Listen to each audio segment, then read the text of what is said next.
bakit pagdating na nung BICAM Gen, Ayan na. bakit 2 taon na lang ang mag-uusap at pagkatapos mag-iiba ang forma? Isipin mo, naghanap pa siya ng naghanap pa siya ng CCTV para malaman niya kung sino ba yung nag-attend. Kasi sa akin palagay ka niya, kasi kung ako yan, kung ako ang nandyan, magkakagulo na po tayo talaga, maniwala kayo sa akin. Totoo nga Hindi ako papayag. Hindi lalabas yan. Wala rin sa item nung dinidiscuss yung DSWD ng Senado. Nung dinidiscuss din sa panig namin, wala rin. Nung mag-BICAM, biglang nagkaroon ng akap at inalis naman yung PhilHealth. Paano nangyari? Wala namang akap, bigla na lang dahil sa pag-uusap ng 2 tao. Ibig ba sabihin, yung ginawa naming pinagsikapan namin na pag-uusap sa loob ng 4 na buwan, 300 sa Kamara? 300 sa Kamara, 24 sa doon. Senado. Katapos-tapusan, 2 BICAM meetings, 2 tao lang nag-usap para palitan lahat ang nakasulat doon. Ngayon, pag-usapan natin, kasi tumayo sa floor si si Senador Amy Marcos, ang dami niyang ang dami niyang, masabi pa niya, himala. May himala. Walang himala o may himala? Dadagan, Balita News Update. At sa amin, nakapag-harvest na kami. Kakatanim lang eh. So, hindi, buti na lang yung timing, hindi yung bago aani, nakapag-ani na tayo. So, yung season na susunod, okay. It's, there's a, hindi, 5,000 pesos. Uy, ang ganda mo today. Hindi, mukha akong bangal. Bangal.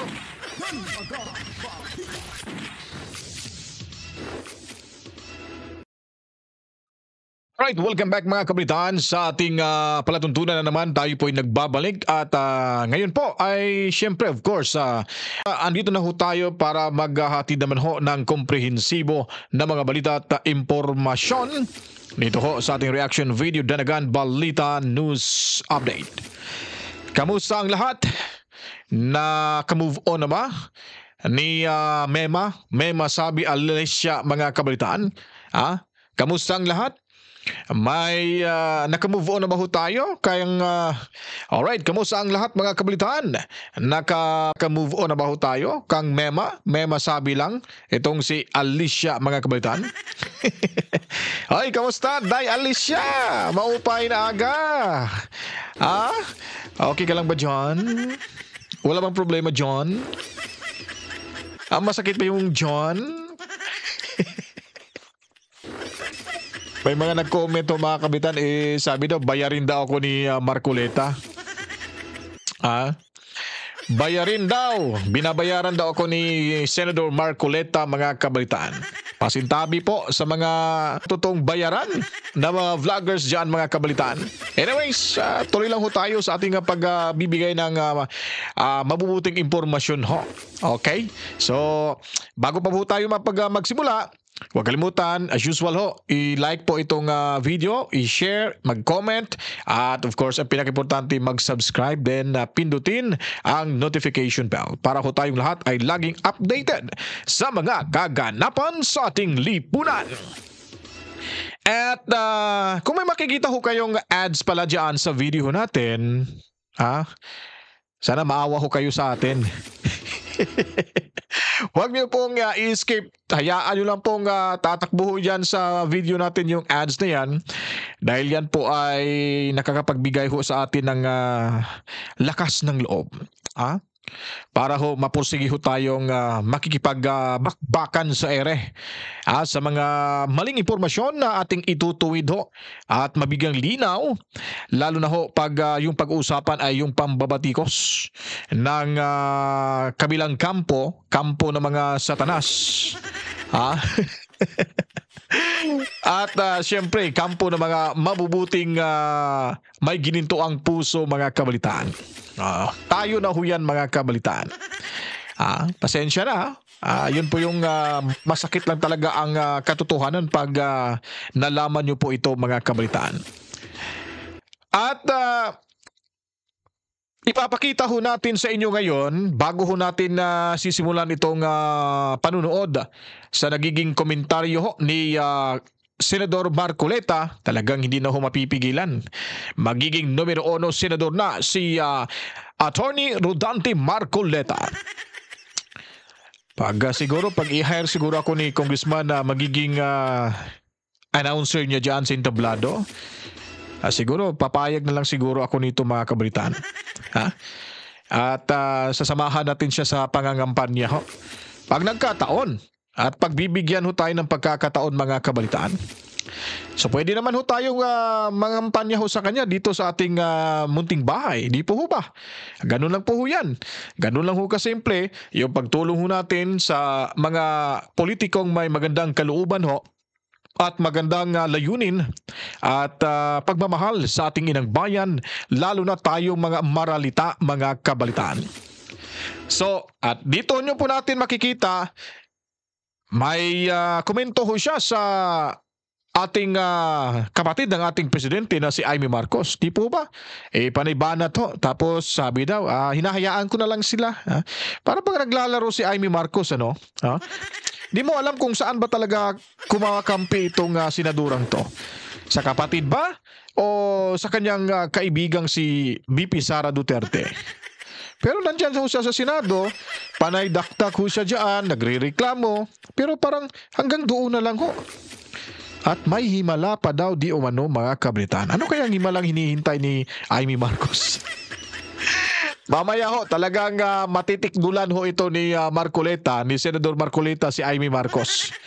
Panoorin niyo po maya-maya, mga kabalitaan. Pero bago pa po ang lahat, as usual, ito ang pinaka-importante. At ito ang pinaka-maganda hong portion sa ating video na ipapalabas ngayon, na talagang kikilalanin ho ang mga aktibong partisipante ng WAD Committee diyan sa Mayabang Kapulungan, Kabalitaan. Itong mga district representatives at lahat ng mga party list representatives na kung saan ay bumabatikos din. Sumasakay, dumidikit din kay Tamba para magkaroon ho ng Christmas bonus. Ang tanong ho dyan, may matatanggap bang Christmas bonus? Na hanggang ngayon ay hindi pa po na lagdaan yung GAA. Dahil nga po ay kung sa hiligay nung speaking, daw nagalingin ulo ni President Bongbong Marcos ba? Daw nagabudlay kasi paano niya lagdaan sang iningya nga kay nga man, damo bilang damo gibla pa problema sini kay nabudlayan gid siya pag pili isang himuon niya to kay dagap sagad lang niya at ang ina niya bilang mga tunggisista da blahaw sa Mayabang Kapulungan. Ayo damo at tanawa bla si Presidente subong daw kapangalot sang ulo niya kung paano niya sulbaron sini nga problema kay basin bla nga mabilanggo siya pila kadlaw blaw. Ay nako, ano niya Presidente naton man. Kaway ni siya ka-advise sa iya mga tao da sa Mayabang Kapulungan. Ginapabay, anya lang titanawa bla resulta sini. Tisang sa bandang huli, siya lang gali ang nangabudlay sa paminsar sang pagsulbat iniya nga problema naton di man. Ginambala na ginasaya na dapat lang makisawsaw na siya sa problema ni Sara kag gitamba. Daw ka pawala pagid mo. Te, ano ta karon subong? Daw galingin ulo ta si mo man. So ibig pong sabihin natin, mga kabalitaan, pinapabayaan niya kasi yung mga diyan sa Mayabang Kapulungan na gumagawa ho ng kaungguyan. Tingnan mo tuloy, sa bandang huli siya yung nagsisisi. At talagang kamot ulo itong presidente kung paano niya ito lalagdaan at babaguhin. No? So may explanation ho dito si Senador Marcoleta na pwede pa lang tumawag or gumawa ng special session para ho mabago ho yung General Appropriation Acts para sa 2025, mga kabalitaan. Sa sinabi ko po, standby lang ho kayo dyan at papakilala ko sa inyo itong ating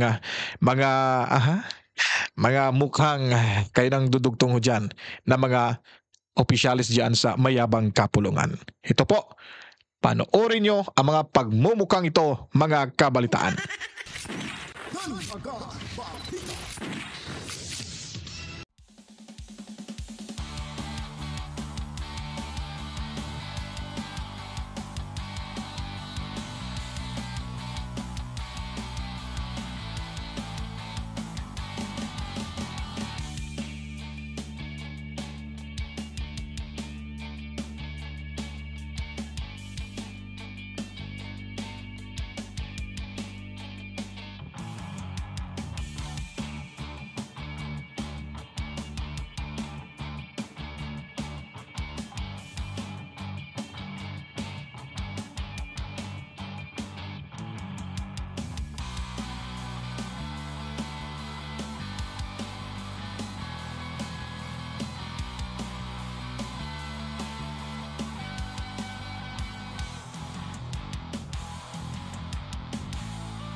Alam nyo na.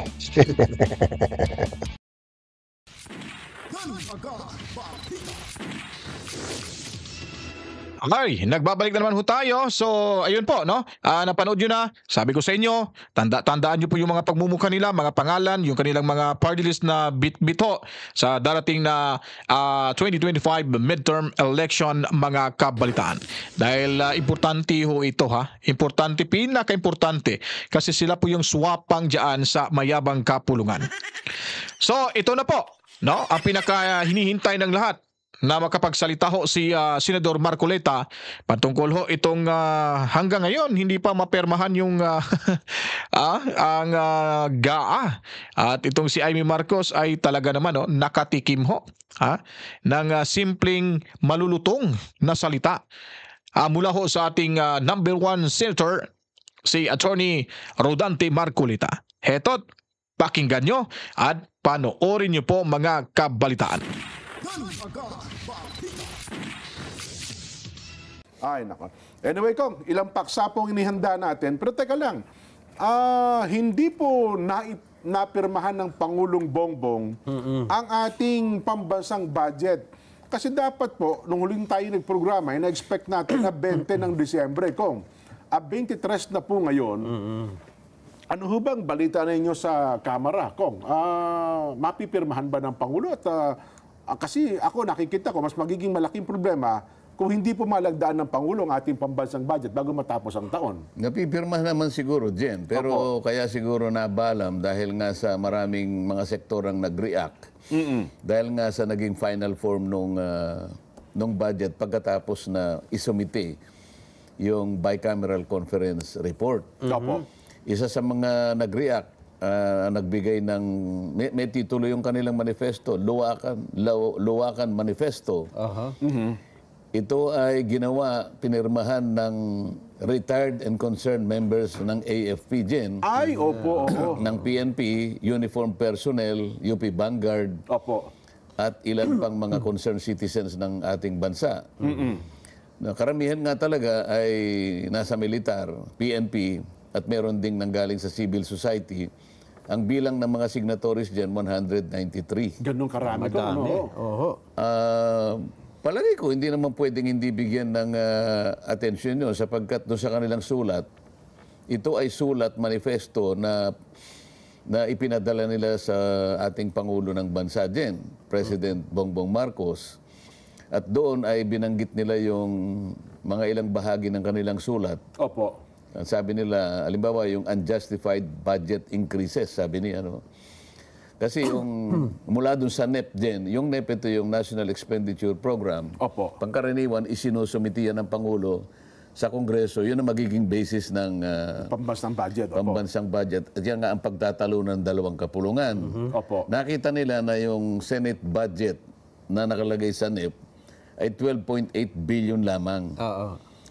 Pagkatapos ng BICAM Gen, ito ay na-increase sa 13.9 billion. Sa makatwid, sabi nila, merong 1.1 billion na increase. Tinaas. Gusto nilang malaman, bakit nagkakaganon? Sa House naman, sa House of Representatives, ang original na budget na nasa NEP, 16.3 billion. Bakit naging 33.6 billion? Naging times, 200 times. 100 times. Merong increase na 106% or 17.3 billion. Grabe At tapos ang DPWH budget, yung original na nakaporma dyan, 825 billion lang. Naging 1 trillion mahigit. Nauwi sa 1.1 trillion. Mantakin niya, O increase of about 35%. Ayun, bukod doon, may sabi sila, bakit ninyo isiningit yung akap? Ang inaano nila, tinatanong nila yung BICAM conference, sapagkat doon sa NEP kanya, miski sa pagtatalo ng dalawang kapulungan, nung dinideliberate yung budget, mapa Kamara, mapa Senado, wala naman yung item ng akap na yan. Bigla na lang, ba't biglang nasingit ito? Bigla sumulpot. So, merong sumulpot na 21 billion naman sa House of Representatives. Bali, dagdag ito. At 5 billion naman sa Senado. Pinaghati pa pala, So, kung tutuusin, kasi Kaya pala 26 billion, Kong. Pwede 26 billion Opo. na ano. Ngayon, ang problema kasi dito na ito diniscuss na natin initially ito, Jen. Eh. Opo. Kasi yung AKAP ay para sa acronym ito, di ba? Opo. Ayuda para sa parang kapus sa Para kita. sa kapusang kita, opo. Ang tinatarget daw nila yung near poor. Ang problema Jen, alam mo, pagdating diyan, di kahon yung near poor eh. Hindi basta-basta sinabi mong near poor eh. Merong pamantayan ito eh. Oho. Hindi ganun na. Paano nila tatargetin yung year 4 na sila lang? Halimbawa, yung mga leaders namin sa House of Representatives o leader ng Senado, halimbawa, Opo. pumunta sa isang komunidad at namigay. Ibig mo ba sabihin lahat ng nabigyan nandun dun sa kalagayang year 4, kapos ang kita? Paano ko sabihin ng lahat na base sa kanilang sariling Pantaya, o nga naman. pantaya? Pare-pareho naman tayong kapos ha. Oo nga naman. O, palagay mong gano'n ang pantaya nila. Pare-pareho tayong kapos. Bakit 10% lang nung aming komunidad ang nabigyan nyo? Paano yung 90%? Opo. So, hindi magiging malinaw ito. Pagkatapos, ano yung mekanismo dito? Yung ang mekanismo, kasali na yung pamantayan dito. Opo. Sino ang kumuha? Sino ang nag-target? Baka mamaya mga puro kaalyado nyo yung binigay nyo, hindi yung maalis yun. Kamag-anak. Pagkatapos yung puntong i-audit mo na yan. Paano i-audit yan? Ayun, kaya masama ang loob nitong, parang nakikita ko medyo masama ang loob nila kasi sa harap ng pagtaas na binabanggit natin, Jen, Nelson, Opo. nakita naman nila yung deduction sa mga ahensya na nakatutok naman doon sa mapangkaraniwang mamamayan.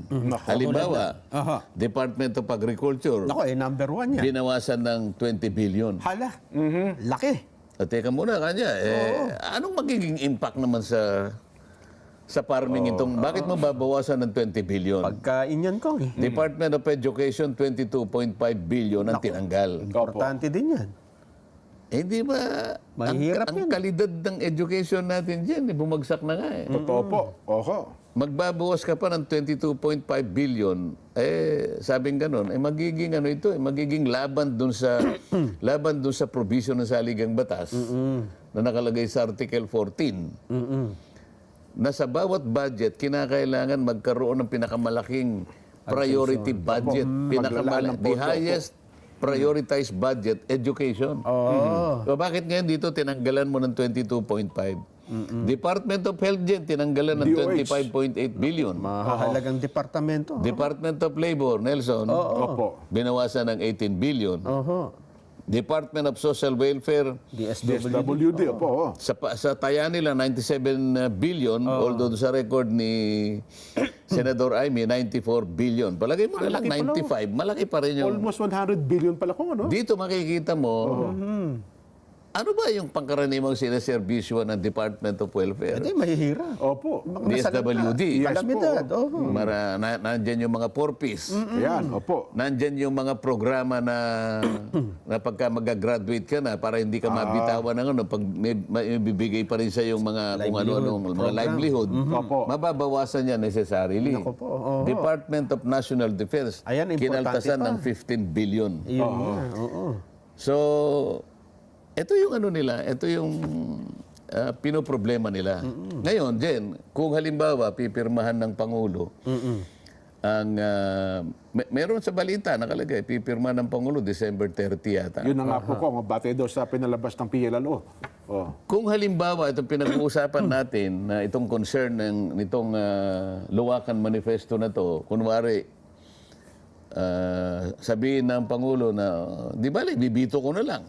Oho. Bibito. Line B. Line dito. Pwede rin yun. Oho. Paano yung kinaltasan? Oo. Paano yung dapat mong ibalik? Ayun. Hindi mo na magagawa yun eh. Kasi tapos na yung tapos na yung Yung deliberation plenary ng debates. Yes po. Total. Meron ng report ang BICAM. Oho. At nakasubmit na doon. Ngayon, ang magiging problema rito, pag inihalo natin sa diskusyon natin ngayon, Opo. yung pagkakakaltas ng PhilHealth fund Opo. na 97 billion din po yun. hindi, parang 74 74 tapos billion. po, 74 billion. Opo. medyo may konting ano yun, may konting may emotional issue doon sapagkat ang sinasabi nila na meron daw silang reserve fund. May mga 400 billion na po sila. Meron silang sinasabing surplus, merong unused. Actually, yung sinasabi nilang unused, hindi unused ang term doon eh. Reserve yun eh. Reserve fund.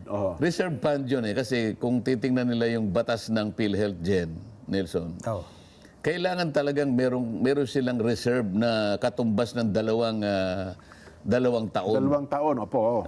Kulang pa nga yung 600 billion na yun. Naalala nyo na kwentahin natin na halimbawa, yung per capita ng doon na bawat lang sa per tao. capita nung kanilang medical requirement. Talagang ang kailangan mo, nandito pa si Kuya Benny noon eh. Ang nakwenta natin, 1.1 trillion eh. Kung tutuusin mo, kung talagang i-enroll mo lahat ng Pilipino. Bakit kasi hindi ini-enroll ang lahat ng Pilipino kasi dyan? Nakalagay na universal health coverage na to. Opo. Ano masasabi Lahat na mo dapat. ngayon dyan? Kaya nga po, dapat lahat na kaya tinawag nilang universal health Paano mo program. ibabalik ngayon yun kung halimbawa ang gagawin ng Pangulo, ibibito mo lang? Wala na. Ngayon, pag-usapan natin, kasi tumayo sa floor si si Senador Amy Marcos, ang dami niyang ang dami niyang, masabi pa niya, himala. May himala. Walang himala o may himala? Para niya nangangapa kami sa dilim, mayroon pa mga ganun eh. Sabi niya, may mga VIP dito. Kasi yung palang idinagdag, Opo. yung idinagdag na budget, kaya lumaki yung DPWH, parang 228 billion. Ngayon, doon sa tuntunin nila, sinasabi niya, di ko alam yung tuntunin namin, sila lang nagsabi. Sa tuntunin namin kasi, pagka ganyan, kalaki, yung idadagdag mo, meron dapat nakaukulang paliwanag. Dadagdagan mo ng 228 billion, ang nakalagay lang na salita, sabi niya, Tatlo lang. various infrastructure projects. 3 words. VIP. Sabi niya, nga. VIP, sabi niya, ano yan? Sino yung very important persons? Kanino yan? O baka very important party list. Ganun ang salita niya, no? Talagang nagpahayag siya ng disgusto. Pagkadismaya nga ko. Sabi niya, ito na ang pangalawang pagkakataon sa 6 na taong ko kanyang pamamalagi sa Senado. Ngayon lang ako muling tumayo upang ihayag sa inyo ang aking consternation, ang aking disappointment, ang lahat ng aking nararamdaman. Baya kala mo talagang pabida, Jen, ano? Opo, Humihingi ako ng report. Sabi niya gano'n. Nag-caucus pa kami. Wala man lang binabanggit tungkol sa budget. Pagkatapos, sa kabila ng pagsulat ko, sabi niya gano'n. Ang ibig niya sabihin, si Senator Grace po, siya ang chairman ng Finance. Opo. Sinabi nilang bibigyan kami ng kaukulang dokumento at saka yung mga papeles para ma-justify po yung yung pagkakagawa ng final na forma ng BICAM report. Wala pong ibinigay sa amin. Sabi gano'n. Paano kayo? At saka sabi po namin, kailangan po transparent. Kailangan po makisama po lahat ng miyembro. Maging transparent po ang ating discussion. Para sa ganoon, makita po natin kung ano po yung detalye, paano po naisaayos ang pinaka-final form ng ating ng ating budget. At binabanggit pa niya doon, Nelson, ang ating pambansang budget, sabi niya, kinuha pa niya yung salita ng matandang senador na kung pangalan ay Dominador Aito na yata dyan. Okay. Okay, naman kilala mo yan. Ako, grade 1 ka dyan. Alam mo naman yan. Aito na, meron pa tayong Ako, hindi ko na senador na ganyan. Hindi ko na kabisado yun din. Kasi kilala na sila Mig Subiri na po kilala ko. Mig Subiri na, kasama ko. Ang pambansang budget. Totoo naman yun, Jen. Yan ang tatakip sa pangangailangan. Sa lahat ng dapat nating gawin ang mga yan siya para serbisyuhin, proteksyonan, ipaglaban ang kapakanan ng lahat ng mamamayang Pilipino. Kaya natin inilatag ang budget na yan. Yan ang makasasapat para tugunin ang pangangailangan. Opo. Kabuhayan, lahat ng interes na may kinalaman sa ikabubuhay o pangkabuhayan, pamumuhay ng isang Pilipino, dito nakabase. Oho. So sabi, kailangan natin talagang pag-usapang mabuti. Ang problema dyan, ito yung tanong, Nelson, hindi mo ba naisip? Nandun ka naman eh. Oho. Ba't di ka Part ng nakipaglaban? Oo nga po. Oo. Kasi dyan kung ako nandun, Oo. magkagulo na kami kung magkagulo. Hindi ako papayag na mapuporma yun at ang magiging papel ko lang, hindi ako pumirma. Kaya nga, ang daming takot dito kay Senador Marcoleta dyan sa mayabang kapulungan. Ha? Kung nakita niyo po ito si Senador Marcoleta, ay hindi ho ganong katangkaran ho ito. Ano lang, talagang height na Pilipino lang. Pero pag nakipagsuntukan ng mga salitang legalidad ho, ay nako, titiklop yung mga gulayat dyan sa mayabang kapulungan. Halimbawa na lang si Suarez. Si JJ Suarez. Iyakin pala tong bouncer na ito. Matakin ko naman, kung naalala nyo pa ba yung vlog ho natin na pinakiusapan niya itong si Marcoleta nga, attorney, wag dalas-dalasan mo naman yung pagtatanong ng mga tanong legal kasi mawawala kami sa eksena eh. Paano na yung ano namin, yung mawawala sa eksena daw. Pagbigyan niyo naman kami. Ba't nandyan kayo, nakaupo kayo, hindi nyo pala kayang saluin yung mga legalidad na mga pagtatanong ni Marcoleta, ba't nakikiusap pa kayo? Sana hindi na lang kayo kumontra sa iba para hindi kayo kukontrahin at mamatihin ni Senador Marcoleta. Nakakatawa no? Kaya nga ayaw nilang pasalihin sa pag dinig itong si Congressman kasi wala ho silang mapapalaho dito. Talagang pupulbusin talaga sila ni Marcoleta sa mga legalidad lang yung pag-uusap. Kaya sabi niya dito, talagang magkakagulo kami kung andyan ako sa Senado.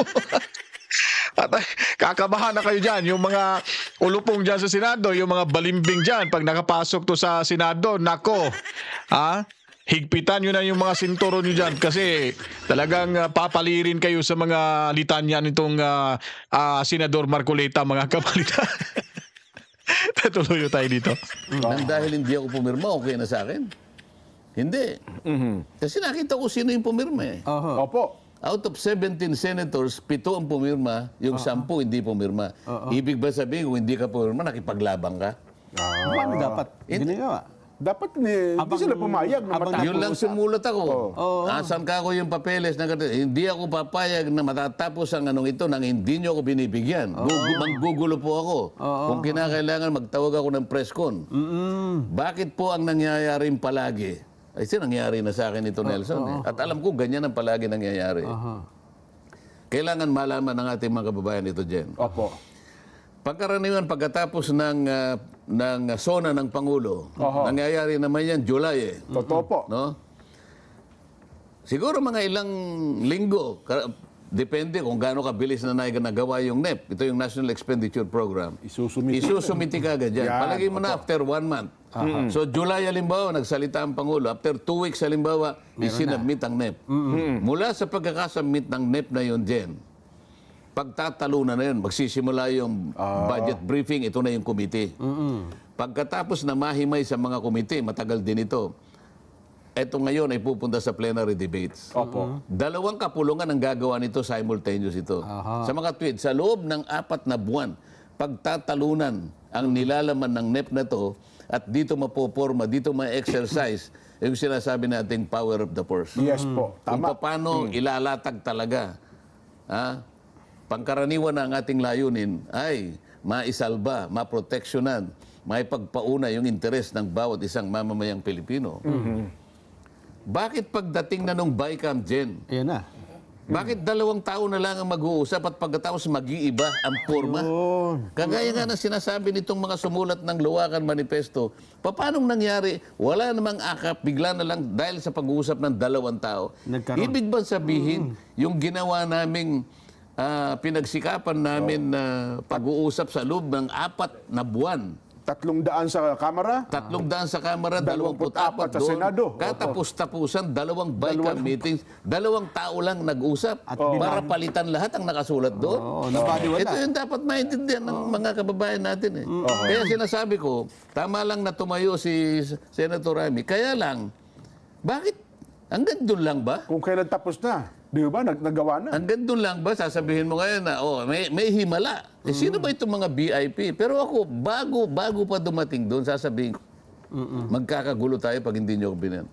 Isipin mo, naghanap pa siya ng naghanap pa siya ng CCTV para malaman niya kung sino ba yung nag-attend. Kasi sa akin palagay ka niya, the BICAM report was ratified viva voce. Ibig sabihin, ano lang. Salitaan lang po. Ay, who are in favor, say aye. Who are in favor, say Walang pirmahan. nay. Gusto niya makita kung sino yung physically present doon sa plenary. Hindi rin doon siya binigyan. Ang sabi raw nung namamahala ng CCTV, Madam Senator, because of the provisions of the privacy law, hindi ako papayag sa ganyang klaseng pangangatwiran, Jen. Maniwala ka sa akin. Naman. Hindi nila na-provide pala yung kopya ng CCTV kung sino-sino. Binabanggit pa niya ganito. Sabi pa niya, hindi ba parte ng ating custom and tradition na kapag kayang nilabas na yung nilabas na yung BICAM report na yan, pipirmahan natin lahat yan, miski na yung bawat pahina. Opo. Kasi pinirmahan lang nila kanya yung signature page, yung kaduluduluhan. Yung huling pahina Pero lang. yung sa po, sa gilid, yung mga marginal spaces, pumipirma po yan. Yan po yung customary natin. Yun ang tradisyon natin. Bakit hindi po natupad yan? Okay, kung ako yan. Ba't nga hindi ka nang gulo? Kasi kung ako yan, kung ako ang nandyan, magkakagulo na po tayo talaga. Maniwala kayo sa akin. Totoo nga Hindi ako papayag. Hindi lalabas yan. Kinakailangan, kung ako, maggagawa ko ng press con. Para lang pigilan mo. Ngayon, ang ibig kong mayari rito, dahil sa tinitingnan ko, mali itong nangyaring ito. Maring ibito ng Pangulo yung hindi, yung... Naimbito. Yung mga kinu-question na binawasan, opo. Yung mga... Idinagdag na ito. Maring ibito talaga yan. At karapatan ng Pangulo yun. Paano itong mga binawasan o kaya yung tinanggalan? Kaya nung nag-privilege speech siya, hinahanap ko doon sa parte na kanyang privilege speech. Dapat sana sinabi niya, kasi binabanggit niya yung Pangulong Bongbong. Kaya nga, kinausap ko na po ang aking kapatid, ang ating Pangulo.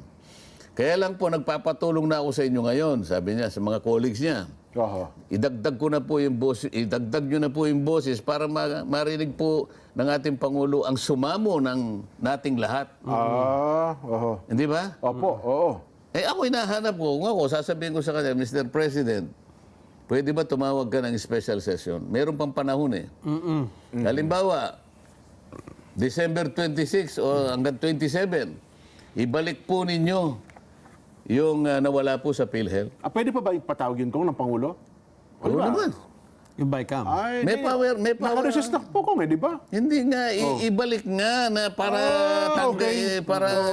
tinanggal mo yung PhilHealth eh. Bakit mo tatanggalin ng PhilHealth? Opo. Kasi yung subsidy ng GAA, doon yun ang tatanggalin. Dahil nga meron na raw... mga reserve fund po, sobra-sobrang pondo. Hindi reserve fund ang tawag nila eh. Unused 600 billion. Hindi unused yung reserve yun eh. Nasa batas yun, kinakailangan meron siyang reserve fund na katumbas ng 2 taon na kanyang operational program. Para hindi mo mag-collapse. Kasi meron ka pang actuarian dyan na dapat gamitin kasi yung member i-cover mo eh. Meron kang insurance contract sa mga member mo eh. Tama. Na kapag ka kinailangan i-call ng members yun, dapat meron kang pambayad. Kaya nga nasa batas yun 2 years eh. Tama. Ngayon, hindi mo po pwedeng galawin yun, Jen.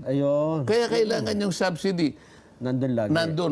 Saan mo kukunin yung paano yung sinasabi ng batas na merong nai-earmark mula sa alcohol at saka dun sa beverages? Para sa kanila. Alcohol and beverages, 100%. Doon sa tabako, 85%. Nung kita doon, sa 85%, Sa taxes. alisin mo lang yung 15% dahil may share yung farmer sa tabako, ibabalik mo yon, ibibigay mo sa PhilHealth. Opo. Pag hindi mo nilagyan ng GAA portion yon, paano yung na-earmark sa batas na automatic na napupunta sa PhilHealth? Paano ngayon yun? Ibig mo sabihin, yun ang gagaling sa tabako, nanggagaling sa beverage at saka sa alcohol, hindi mo na ibibigay, nakalagay sa batas yun. Lalabag. Lalabag sa batas. Pero yun ata ko, parang given na ata yun eh. Yung mga Kaya nga, syntaxes, di ba? saan mo ilalagay? Kung aalisin mo yung GAA, doon mo kukunin eh. Isasama mo doon yun eh. Yun ang enabling. Kasi parang ang punto ata nila doon ko, kung hindi man nagbigyan ng subsidiya, ang tao, tuloy pa rin ang contribution, tuloy pa rin po ang pagkuha doon sa syntaxes. Oo nga, kailangan mong palakihin nga yun eh. Kasi 2 years nga yung katapat nun eh. Opo. Kung halimbawa sumobra yun, nakalagay din sa batas eh. Kung halimbawa sumobra na yun, dagdagan mo yung coverage ng member. Yun. Taasan mo. Doon mo ilagay. O kaya, ibalik mo yung... O kaya, Babaan mo yung kanyang babaan contribution. mo yung kanyang contribution. Nakalagay sa batas eh. Nakalagay sa batas talaga yun. Ayun nga pala. Ngayon pala Kaya dapat ginawa. ang aking problema rito, ang concern ko rito, paano maayos yun? Hindi maayos sa simpleng bito lang. Mabibito mo yung mga wala rito talaga, tanggalin mo dahil kasobrahan yun. Nandun yung nga sinasabing BIP. Various infrastructure projects. Kung bakit yun palagi doon nilalagay ang karamihan ng pondo. Sabi nga natin dito, hindi ba nakatarget yung pangangailangan, yung interest ng bawat mamamayang Pilipino? Ba't binawasan mo yung mga agencies na palaging doon lang nakatutok? Lalong-lalo na yung mga marginalized. Dapat targeted yan, Kong. Tukoy mo dapat yan, Kong. Kaya dapat. Sana nakikinig ang Malacanang dyan. Meron naman siguro nakikinig. Oo naman po. Kailangan po ay tumawag kayo ng special session, Mr. President. Para po maiwasto ito. Kasi kailangan po talaga yung hindi po, yun lamang sinasabi nating So puputulin ho natin dito saglit si Senador Marcoleta. Napakaganda ho yung paliwanag niya ho dito. Siguro mga kabalitaan, no, kung yung ating President Bongbong Marcos ay may ganitong klaseng advisor ho na kagaya ho ni Senador Marcoleta na yung kanya talagang layunin ay para ho sa kapakanan ng bawat mamamayang Pilipino ay hindi ho talaga ito mamumroblema sa paglagda ng GAA si President Bongbong Marcos, mga kabalitaan. Ang problema nga lang din, yung kanyang mga advisor ho dyan, mga alipores, ay kung ano lang yung gagawin ng PBBM, ay sumasang-ayon ho sila dyan, mga kabalitaan. Di po ba? Yun po yung nakita natin yung kaibahan eh. Kung meron lang talaga na ganitong pag-iisip ni Senador Marcoleta na naandyan ho dyan sa Malacanang, malamang hindi ho tayo mamumroblema kasi babarahin talaga at bibigyan talaga ng abiso itong si PBBM na huwag gamitin, huwag gawin ho kasi nakakasira ho yan sa karera mo. Masisira yung pangamahanap buhay or pamumuhay ng bawat mamamayang Pilipino, lalo na yung tayo ay umaasa ho sa PhilHealth, talagang kailangan ho yan natin sa oras ng mga hospitalization at yung mga may malulubang sakit ay importante ho yan, nakakatulong yan sa atin, mga kabalitaan. Ang problema nga lang dyan ay walay hong nasa poder ho ni Bongbong Marcos na ganitong mag-isip po kagaya ni Congressman or Senador Marcoleta mga kabalitaan. Gaya ho ni Senador Marcoleta, mga kabalitaan. Konsulta package din eh. Na sinasabing sa ngayon nata 1,700. Hindi po konsulta lang yung 1,700. Paano yung hospitalization? Paano yung laboratory? Paano yung professional fee? Hindi na ba natin isasaalang-alang yun? Kaya ang kwenta natin sa 10,000, baka mamaya kulang pa yun eh. Sa 5,000 na lang. At least may karagdagang 500 billion siguro. Yun ang idadagdag mo sa 600 million sapagkat yun ang contract liability sa insurance. Hindi mo pwedeng tanggalin yung subsidy na manggagaling sa GAA sapagkat pati yung manggagaling sa tabako at saka sa alcoholic beverages. Ano pagpapatayan? Pati yun mawawala. Yun nga. Ay, no. Saglit lang ko. Ano ha? Medyo... mainit no? Nagpapalpitate ako sa mga... Hindi, tsaka, ang tanong pa, paano yung remedyo? Ano? Yung Ang remedyo, yung Bicam sinasabi lang? ko, Oo. meron pang remedyo, meron pong natitirang panahon pa. Oo. The President should call for a special session para ibalik po yung nawala. Ayun. Hindi may babalik sana. ng line veto yan, ko. Hindi niya i-line veto, paano yung natanggal? Hindi mo naman, hindi niya may babalik. Dapat Wala naman wala siyang karapatang ibalik yun. Ayun. Ang Congress lang ang pwedeng Dapat magbalik. mag-BICAM. Kahit yung BICAM na lang kong, pwede ho yun. Hindi, i-recommit mo yung BICAM. Pagkatapos, mag-usap uli. I-revise. Kaya nga, kasi hindi naman magkakaroon ng marirecommit ang pagkatapos pagdidibatihan nila nang hindi nakasesyon ng Congress. Ayun. Kaya ang Kaya kailangan pala. mo, magtawag ka ng special session, Mr. President. Oho. Kaya pwede yung presidente. Kaya naman. May pangapangyarihan. Kahit isang araw lang. Ibalik ninyo yung ibalik niyo yung PhilHealth. Bagay, may... Oo. Tapos yung iba DepEd. tanggal niya para makukunti na ibibito ko, halimbawa. Tapos ibalik niyo itong mga nakalagay ditong pinagtatanggal nyo. Itong DepEd, insertion na to, ibibito ko ito, halimbawa. Madali yun eh. Pero saan mo ilalagay pagka Kaya binito? nawala na. Ayun. Oo nga. 6.3 trillion pa rin ang budget. Yung total, hindi naman nababago yun. Ganun pala yung kung kasi kung magkano sinabit doon sa part ng NEP, Yun na yun. hindi na bababa. Maliban na lang kung mag-iba-iba na lang kung saan paglalaan. Mag-iiba lang talaga. Pero yung Kaya kabuuan, yun pa rin talaga. kasi nga, yung power of the force sa amin, kaya Mamo. kami yung maglalatag. Allocate. Oho. Kaya may problema pa nga dyan yung pinipilit kong provision kasi sa saligang batas nakalagay. Mag-allocate. Ang mag-allocate yan is exclusive sa House of House of Representatives. Representatives. Ang sinasabi kasi, and the Senate can propose or concur. Yun. Mag-propose ka lang pero hindi ka pwedeng mag-impose. Ang nangyayari, nag-impose na 2 tao lang. Ito yung pinaka-ayaw ko. Ito yung anomalous eh. Bakit sa kabila ng pagtatalo namin ng 4 na buwan pagkatapos sa kadulu-duluhan, 2 tao na lang nag-usap at hindi rin alam ng membro ng BICAM kung ano yung pinag-usapan. Dapat pala, magpaliwanag din dyan si Senate President Jesus Cordero. Tapos hanapin natin yung BICAM ba na sa Ligang Batas. Walang BICAM sa Ligang Batas. Aha. Palaging ganyan kasi yan nangyayari. Yan ang gusto ko sanang ayusin eh. Anyway, kung saglit lamang, higop lang ako ng mainit na kape. Magbabalik pa po ang sa Ganang Mamamayan.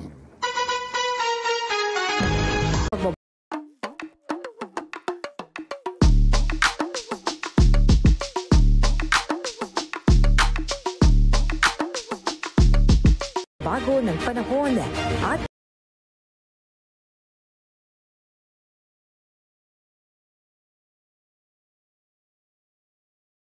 Kim, hinahanap ka ng kong Danaites at tatay. Nag-uusapan. Para sa buong bansa ito, bakit para sa Aha. disappointment? Himala. Tuntunang sa Ganang Mamamayan. Ayan.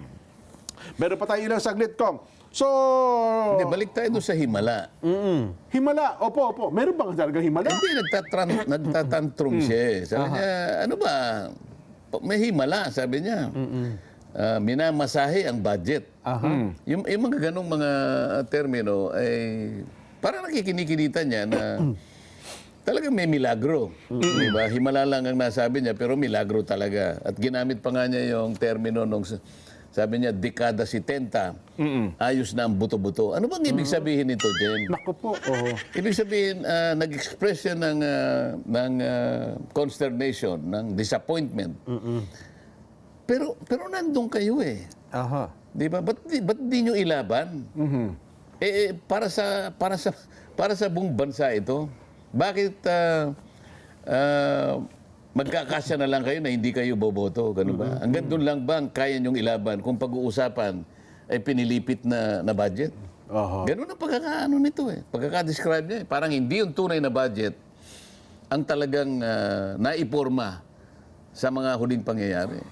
Mukhang gano'n nga ang nangyari ko. Kasi kung titignan natin, mukhang talagang marami po ang umaalma. Bakit nga? Ano bang para saan ba tayo, di ba? Labing pitong senador, 10 ang hindi pumirma, 7 ang pumirma. O sige, nandun na tayo, pumirma yung 7. Opo. O paano yung 10? Hanggang doon lang ba kayo? Ang sasabihin nyo lang, hindi kami pipirma. Pag hindi kayo pipirma, ganun din naman ang resulta nito eh. Hanggang saan ba ang kaya nyong gawin? para sa Pilipino sapagkat budget ang pinag-uusapan. O doon sa panig ng ewan ko, 15 yata sila. Sa part ng Kamara, Kong. So, 17 plus 15 pala ito. Sa part ng Kamara, Akala ko 12 lang ito, Kong. Hindi hindi, pa ganun. 13 pero isa ang hindi pumirma. Sa panig ng Kamara, yung 12 pumirma. Opo. So sa panig ng Senado, sa 17 sila eh. 7 pumira, 10 hindi pumirma. Ngayon tanong natin, hanggang doon lang bang kaya natin gawin kung pag-uusapan protectionan natin yung pagkakalatag ng isang tunay na budget na natatapat talaga at itatalaga para sa kaukulang interes ng bawat isang Pilipino. Ba't sasabihin mo himala? Ba't sasabihin mo ayos ng buto-buto? Mas nagkahimala sana kung umalma yung 10, di ba? Lahat sila dapat. Kasi kung walang himala, kung hindi kayo umalma, kung umalma yung 10. Bakit mo papayagang magkaroon ng himala? Yung... Bakit ka mag-isip na kailangan pong magkaroon ng milagro? Nandun naman kayo 10 Ba't di nyo ilaban? Sabi ko nga, kung halimbawa ako'y nandun na dyan. Opo. Alam mo naman ako, kahit mag-isa na lang ako makikipag-away ako talaga dyan. Kung kinakailangan, bakit di ka tumawag ng press con kung ayaw kang pakinggan? Humihingi ng report, tayo ibigyan. Humihingi ng kopya ng CCTV. Ang sabi, maging transparent tayo sa bawat isa. Nakiusap na kinakailangan, pati vice chairman kinakailangan bigyan ng ganito. Bakit hindi? Ba't di kayo makipaglaban? Kung kailan wala ng oras, saka biglang... Tsaka sila tatayo.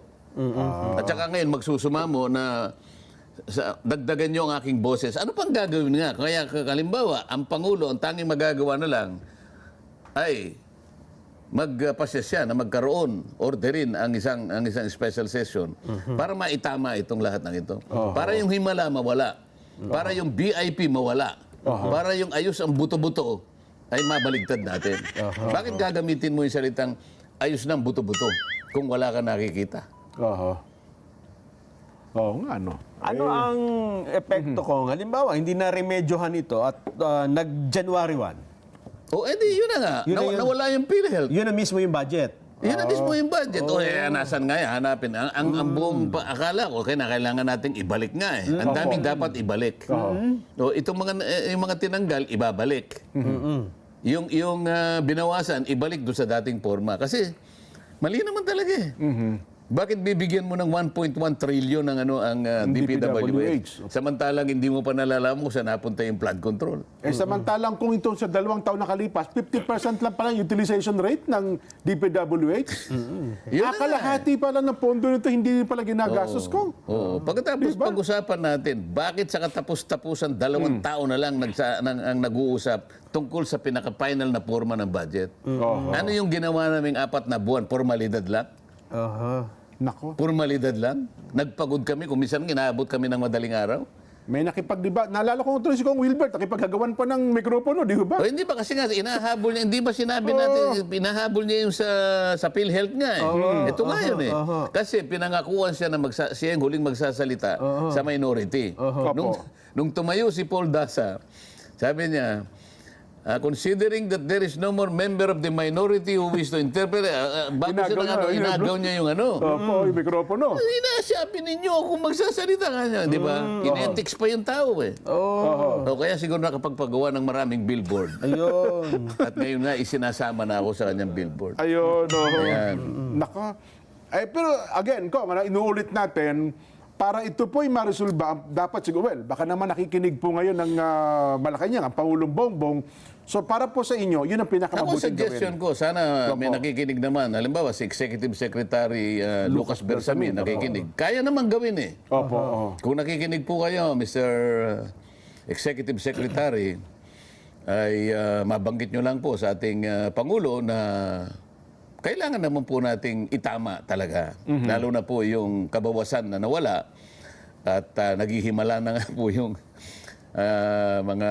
yung pong tumayo sa Senado. Alam naman po rin nyo, kapatid po ng Pangulo yung tumayo, gawan po natin ang paraan. Meron pa pong paraan. Magtabag po tayo ng isang special session maiwasto po natin bago po nyo pirmahan sa December 30. Pero ang nangyayari ata ngayon kung parang ang Office of the Executive Secretary nagpupuyat eh.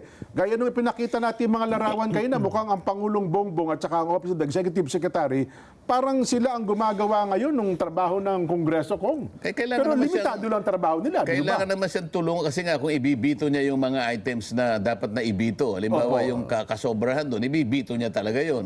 So hinihimay nila ngayon ang dapat ibito at bibigyan ng mga legal justification bakit binito.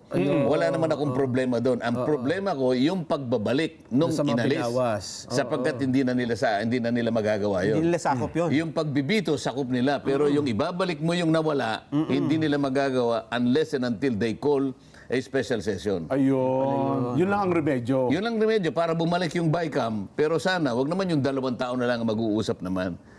Ang pinakasentido rito, ibalik po ninyo, lalo na po yung PhilHealth.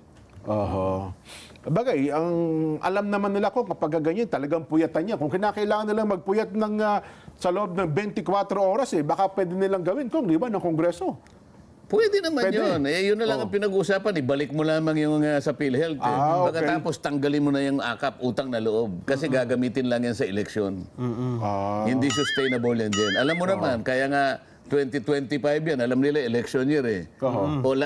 Tingma magkano ngayon ang ibibigay sa... Bakit kami ang magbibigay ng AKAP? Opisina ng congressman, opisina ng senador. Bakit kami na po ang namimigay?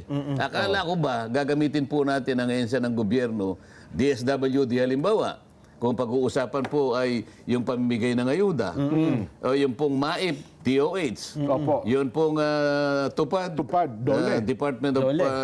Labor. Yun naman pong sa mga scholarship, nandyan po yung CHED. Di ba?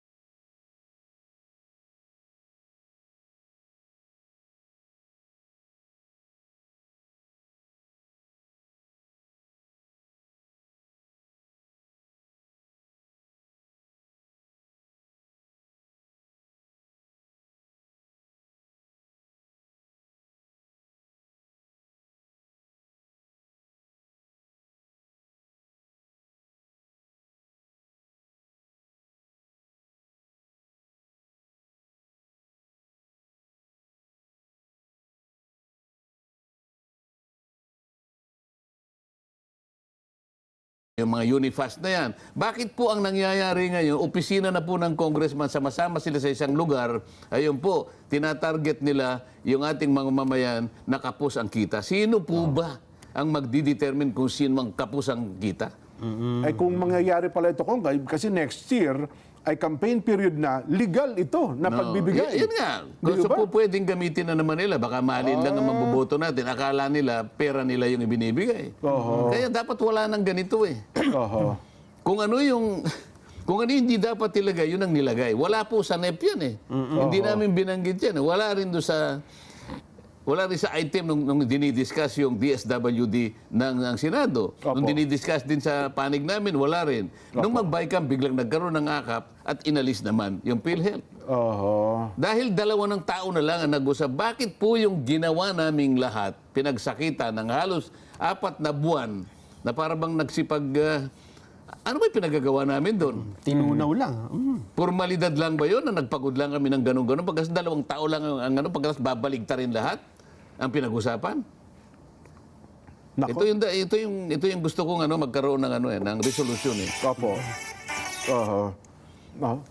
Anyway, doon sa ating mga kababayan, Right, so dito na ho nagtapos mga kabaitaan yung ating reaction video patungkol ho itong diskusyon ni Senador Marcoleta sa PhilHealth at AKAP. Talagang nakikita niyo po na di umano 100% na magagamit ho itong AKAP sa pagdating ng halalan na ipamumunod yung pera pambili ho ng boto mga kabaitaan, dahil ito po ay klarong-klaro naman ho sa kanilang ginagawa sa paglilinlang pagliligaw ng mga isipan ng taong bayan na di umano ang AKAP ay para sa mga nangangailangan, hindi daw para sa kanilang sariling bulsa, mga kabalitaan. So dito na ho tayo nagtapos. Maraming salamat. Kung nagustuhan niyo po ang video ito, huwag niyo pong kalimutan i-share niyo na. At of course, mag-subscribe na rin at pinutin ang notification bell. Like, comment para malaman ho ng karamihan kung ano po ang mga kaganapan sa ating lipunan. At the same time, pakiusap na lang po na huwag niyo pong i-skip ho yung ating ads. Kung makikita niyo po dyan sa ating video na ito, dahil ito po ay nakakapagbigay ng lakas loob ho sa atin sa pagpapatuloy ng pagbibigay ng mga reaction video na ito po ay para sa kaalaman ng karamihan na totoo at komprehensibo na mga impormasyon na hindi ho natin ito makikita sa mainstream media, sa ibang mga social media accounts, mga kabalitaan. Kaya lagi lang ho kayong tumambay sa ating munting bahay reaction video, Dan Agan Balita. Kaya sa lahat ng mga nanonood, matsalam ho sa inyo, mabuhay ho kayong lahat, at sa mga overseas Filipino workers saan mang lupalop ng ating mundo, Luzon, Visayas at Mindanao. Sa muli, ako po'y magpapaalam na. Maraming salamat. Kita-kits na naman ho tayo sa susunod pang mga video, sa susunod na mga araw at oras na ating i-upload dito ho sa ating munting bahay. To God be the glory. Mua, chip. Peace out.